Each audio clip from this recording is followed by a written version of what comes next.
Madame, Monsieur, bonjour.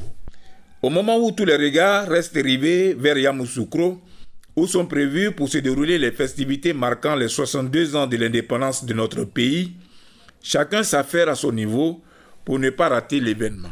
L'occasion pour nous de jeter un regard sur l'agenda des sportifs qui, comme à l'accoutumée, savent s'illustrer avant et pendant les festivités.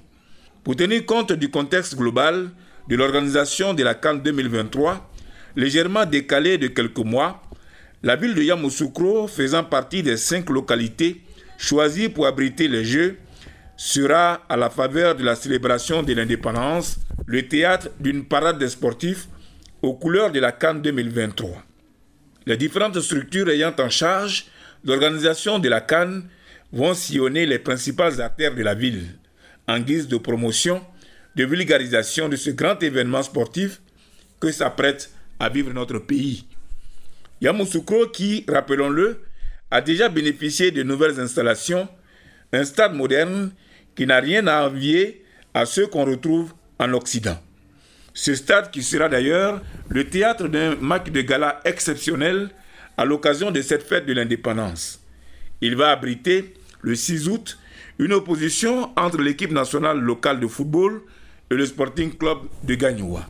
Un gala qui colle bien à la tradition à cette date. Le public va sûrement se régaler. Et puis, il y a les autres sports. La randonnée pédestre, dont les responsables ont choisi de délocaliser leurs activités dans la capitale politique et administrative, question de participer aux festivités.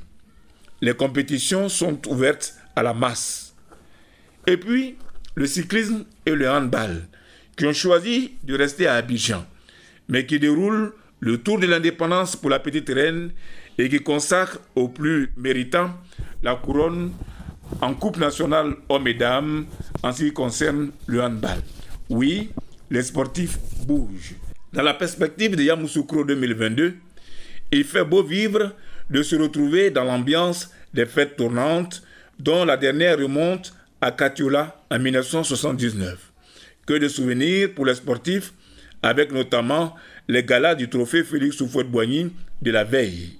Comme hier, aujourd'hui, on se préoccupe et on se sent fortement impliqué.